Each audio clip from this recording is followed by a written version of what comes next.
Hey y'all, hey, we are back. We're on season 5.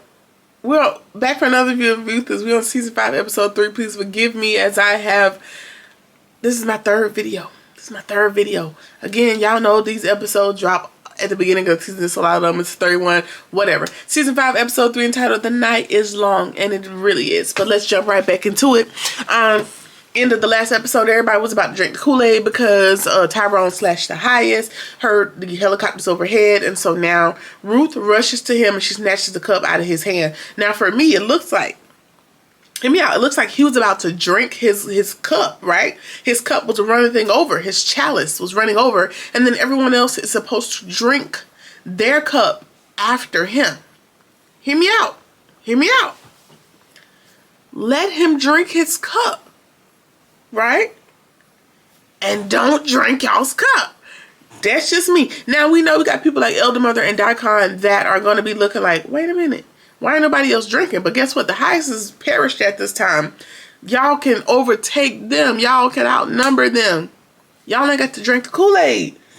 But whatever. We don't, this is not what happened. Either way, Ruth tells him like, hey, your son is giving me a prophecy, you know, and he ain't having it. He tells Manny like, hey, aim your gun at Ruth. She concedes and she's like, okay, all right, whatever. And then she falls onto the ground. She gives a show and she's doubled over in pain. And now we need to figure out what's going on with Ruth because she is with child. And so the highest is like, what? Like, what now? What did you got to say? Like, hurry up. It's time to go see the Raku. What do you want?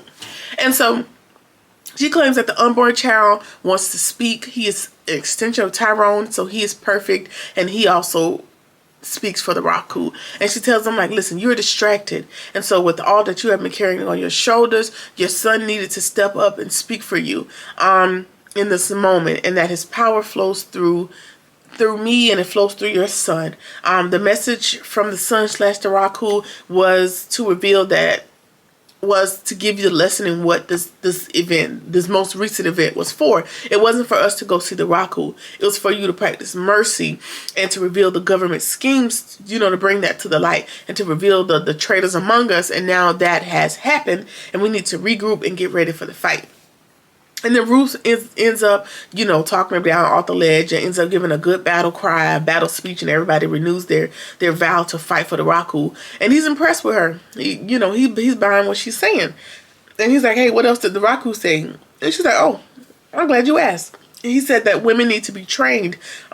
We are few in men. You know, we took some casualties in this last event, so we need the women to be trained. And that kind of like, he's trying to interfere, but she's like, be quiet, the Raku talking. And then Ruth also suggests that, hey, for those that are ill, we need them able-bodied, we need them healed, so we need Elder Mother to focus all her energy on getting them better. And so she suggests that Elder Mother give up the kitchen duty to focus solely on treating the wounded for battle. And I will make the sacrifice. Ruth, this is Ruth. I'll make the sacrifice to run the kitchen. And so finally, Ruth got access to the kitchen. She got Elder Mother out of her way. She talked him down. Like, everything is kind of coming back into play. Right? However, I'm not really sure because by the end of the episode, the highest is going to change your mind on some things, which could shift some things back into favor of Elder Mother, but I'll tell you that by the end of the episode. Alright, so outside of the gate, we see a camera crew and a news reporter show up, and they're talking to Desiree. Didn't get the lady's name, I'll get it eventually. And the lady's like, hey, can we do an interview? She's like, no ma'am, this is no fly zone, why are you here? And she's like, oh, okay. Well, what about if I ask you about the death of Laura? And she tells her, like, hey, Aaron provided me with a lot of information about the compound, but also about you, Desiree, and your role, you know, in what happened to Laura. So do you want to talk now? She's like, no, still don't want to talk. Going about your business. And, you know, if you're looking at some of the previews, you kind of see where the reporter and the news crew end up inside the compound. So somehow they're going to make their way in there along with Desiree. All right.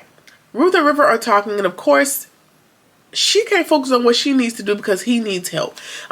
She needs to talk him off the ledge yet again. They can't access the money, and then he goes on to tell her about Daikon thinking he ran away, and now he on his shit list, and about Manny seeing them and helping them. And we know that Manny is sold out to the Raku one day and not the next. So this is a bad person to have on your trail as well. And now he's begging for her to help him again. She was like, listen, I can't go around here just handing out prophecies like that. Like, the block is hot. I can't go in here like trying to take up for you. Like, there's a lot going on. Ain't nothing I can do for you right now, my boy. You figure it out. I can't help you. I can't help you. So he needs to settle down until we figure out, till we got time for that. We really don't have time right now. Zane has finally found Lacey, and she's totally lost it. Like, you look at, she is so far out of it. She is gazed off and not even cognizant of anyone that is around her. She didn't know, you know, her homegirl Zane has showed up to talk to her. She is fantasizing of being with the Raku, and she knows that the time is near, and she has completely lost her grip on reality. And Lacey is, Zane is begging her, like, hey, I need you to talk to me. I need you to hear from me. Like, I need a friend right now. Like, River got his own thing going on. Ruth is in her own thing. Like, I need you here with me right now. And she can't even grasp the concept. Lacey, I don't even know if Lacey knows that she's speaking to Zane in this moment. That is how out of it. Something has snapped in her mind, and she has lost her touch with reality. And like I said earlier, I don't know, maybe in another one of the episode reviews, is that coming back to the compound was probably the worst thing for someone as fragile as Lacey, because Lacey has gone through, I think she's the person that's gone through the absolute most in recent times on this compound. So her being forced, for lack of a better term, to go back onto this compound when she had that little few hours of freedom outside of those gates, it was too much for her to handle, and it's broken her. She's lost her grip on reality. So now this is going to be a problem. We do see in like the previews where she takes an extreme measure, and unfortunately I feel like Lacey is a lost cause at this point, and we just gotta let it go. That's my thoughts. Let me know what y'all think in the comments. Sorry guys, my nose is doing something. All right. Now, the heist wants to unalive Miss Robinson, the lady that begged him to heal her sister, because he's like, well, how dare you be so selfish? You see everything that I got going on, and you think I got time to help your sister? Like, I know I can do it. I know I can heal. I know I can help her, but how dare you ask me in a time like this? So now it was her fault for asking for help when you said you could do it. Okay, cool. And so now Daikon, and so now he's like, listen, let's just unalive everybody that won't help. Let's just get rid of them all. And Daikon has to talk him down off the ledge. He's like, listen, we got enough going on right now. The block is hot. The FBI is outside the gate. Let's just settle down. And then he's like, oh, I got a good idea. What about River? So he offers River up in exchange for some relief, knowing that he's so volatile that he is going to sodomize. He's not going to treat that boy right. He's going to take all of that frustration out physically on River, and this is going to do Daikon, you know, it's going to do him a favor. He's going to be happy to know that River has suffered by his own doing. All right, and then the highest decides, hey, I have a better idea. Let's just save resources, even though I know I can heal them. I know I can heal these people if I want to, but I ain't got time. We got bigger fish to fry. So let's just unalive the ones that have slim to no chance of making it, just so we can save on the resources. And that also makes me merciful, you know, and they don't have to suffer, and they fought good and hard for the Raku. So let's just give them the ultimate prize, like thinking he's doing them a favor, but also saving resources, which if you're not that crazy to know, like, hey, I can't really hear these people, but whatever, we'll go with the guys. And so I said earlier in the episode that this might undo some of Ruth's plan, because once Daikon goes in to execute this plan, that means that Elder Mother doesn't have as many people to pay attention to. She doesn't have that many people to nurse back to health, because now they're off the planet, right? So she now has time to go back to the kitchen. And we already saw earlier in the episode when she was in the kitchen saying her goodbyes to the kitchen, she took all of the happy pills that she laces the Hyacinth's meals with, just to see Ruth struggle. So Ruth is going to start struggling with the meals and the dosages, because she never really found out what Elder Mother is giving him, if I'm not mistaken. Correct me in the comments if I'm wrong. And so with some of the people now gone, a lot of that load is going to be lifted for Elder Mother. And then Ruth may also struggle in the kitchen, which is going to force her to come back into the fold when it relates to the food and where she needs to be in the kitchen. I'm just saying it might undo some of Ruth's plan. Okay.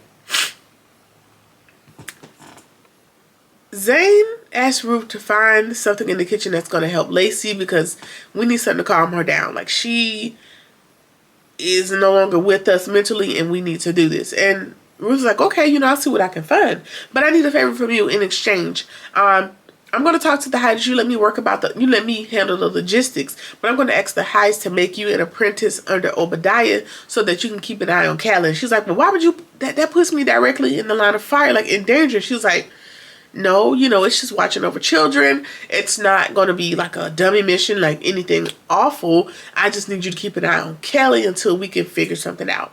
And Zane trusts, you know, she trusts Ruth wholeheartedly. So she's like, okay, you know, hopefully this doesn't come back to bite me, but okay. So now she's going to probably be an apprentice for Obadiah and be able to kind of keep an eye on Callie for her. All right. Daikon goes to River to deliver the message personally. He wants to rub it in that the Highest wants to see him. And he's like, you know, at this hour, I thought he'd be resting. And he tells River, like, nah, I think he wants to see you. You know, I made a personal suggestion for you to go there, knowing full well that the guy's going to torture him and take all of his angst and anger out on Daikon. And that's just cruel and unusual, but it's Daikon. He's already, you know, last season he was feeling like the fifth wheel at this point, and so he's trying to, you know, get his little get back. And so this is one of the ways that he's going to do it. Okay. We see Daikon go to the sick trailer, and he tells the other mother, like, hey, I'm here to lighten your load. I'm just here to do what the Highest has told me to do. I'm carrying out the mission of the Highest, you know, and it relates to these sick people that you have in here. He's like, tell me who has little to no chance to live, and we're going to get him up out of here. And she's like, oh, okay. Boom. And she easily points to some lady over there that looks to have little to no chance of survival. And Elder Mother may be the right person to make this decision because she was a nurse in a past life. I think this is how she met Tyrone, because she was a nurse in the prison, how she met Daikon in the Highest. And so, okay, cool, we'll trust her word. And she had little to no hesitation. She's like, okay, her. Boom. She takes one to the head. And then he's like, well, who else? And he goes to point at Joan, and she's like, no, not this one. Not this one. You can't have her, not this one. And so he's like, well, who else? Old lady, like, give me some more so we can get this done. And so she points to two other people on a cot over there. And he's like, okay, Manny, like, those are your taskings. And so he's kind of hesitant about it, but he has to do what he has to do. I don't think he wants to do it, and I don't, in this moment, this is just me, I don't think he's back full on sold out to the Raku, but he has to do what he has to do to save his own skin, because if you show hesitation, we already got traitors at the forefront of our minds, so we not finna do that. And so he has to pim these two. All right. And so whatever. And so Zane and the other girl that saw her daughter earlier, they're standing outside the tent, and they just hearing the rounds go off. Boom, boom. So they're in there execute anybody that doesn't have much of a chance to live, right? Boom, boom, boom, boom, boom. And then we see Ruth walking up on the situation, and she sees what's going on. And now we're all looking like, oh my goodness, like he is just in there executing people, and we know that things are getting very serious. Not only that they're in there executing people, but Joan is in there, and Joan is the person that knows where this money is. Now, Ruth might be less inclined to be worried about the money than some of the other people, but we know that Joan is in there, and, you know, whoever else may be in there, but they're executing people, so we know that, you know, the block is hot and things are real serious right now, and the Highest ain't really playing no games. Okay, so that was season 5, episode 3. We see some things going on. We see some plans getting put back in motion. Honestly, I think everybody is so dejected because they ended up back on the compound that they're not planning and plotting as much as Ruth. But Ruth is one of those people, I am going to fight even if it kills me. I'm always going to be on a scheme. I'm always going to be on a plan. And that is why we know and love her, if you have the same thought process as myself. But anyway, let me know what you think about the episode. Let's talk about it in the comments. Like, comment, share, subscribe, or whatever it is that you feel like doing. I'll see you in the next one. Peace.